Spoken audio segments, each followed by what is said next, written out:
Hi! Welcome back sa YouTube channel ng The Cleaners Depot. Ngayong araw, tuturuan ko kayo kung paano ang proseso sa pag-interior detailing. So, tara!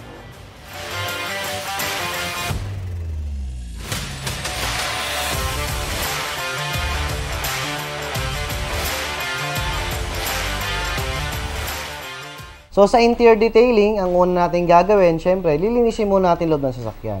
So, gagamit tayo ng vacuum.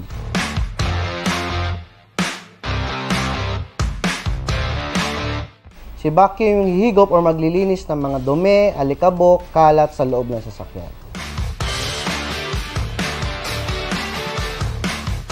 So, after natin mag-vacuum, tsaka natin nilinisin yung headliner. So, sa headliner, gagamitin natin chemicals doon, si Riley's Gentle APC. APC, All-Purpose Cleaner. Tsaka, syempre, basahan. Sa headliner, ang ginagawa namin, spray and wipe lang kami. So, huwag kayong magdidiretso spray doon sa headliner natin kasi mas matagal natin siyang malilinis. So, mas maganda, spray mo sa basahan, tapos one side lang lagi ang hagod natin. Pag nagba-back import kasi tayo, naiiwan yung mga dumi ron.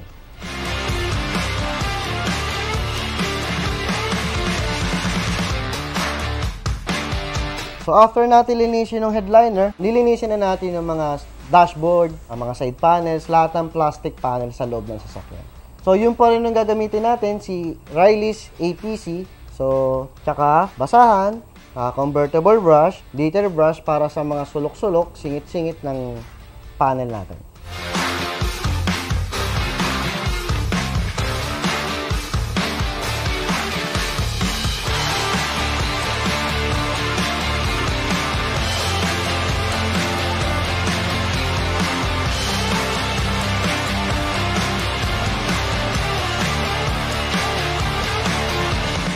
So, after natin linisin yung mga side panels, dashboard, mga plastic panels natin, tsaka natin lilinisin yung mga upuan. So, sa upuan, meron kasi yung fabric tsaka leather.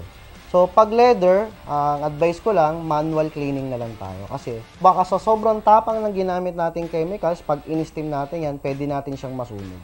So, para safe lang, manualin na lang natin.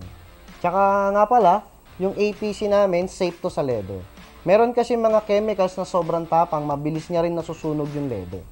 So, pag natapos natin linisin mga upuan natin, tsaka natin nilinisin yung mga carpet. So, sa carpet, pwede tayong gumamit din ng steamer, extractor. Pero yun nga, tulad ng sabi ko kanina, pwede kayo maglinis ng walang equipment. Kaya ng manual yan. Tsatsagain lang talaga natin. Detailing naman, hindi naman yan pabilisan. Kailangan ini-enjoy din natin. So, sa extractor, ang bubunot sa mga chemicals na ginamit natin sa carpet. Kailangan natin siyang extract kasi pag hindi natin nahigop lahat ng chemicals na ginamit natin sa cleaning, possible na magmancha siya or magmapa.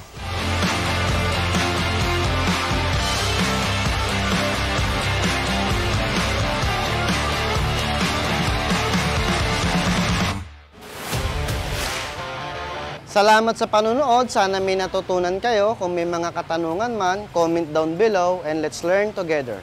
Don't forget to like, share, and subscribe. Again, ako si Ramil, ang iyong detailing instructor. Thank you!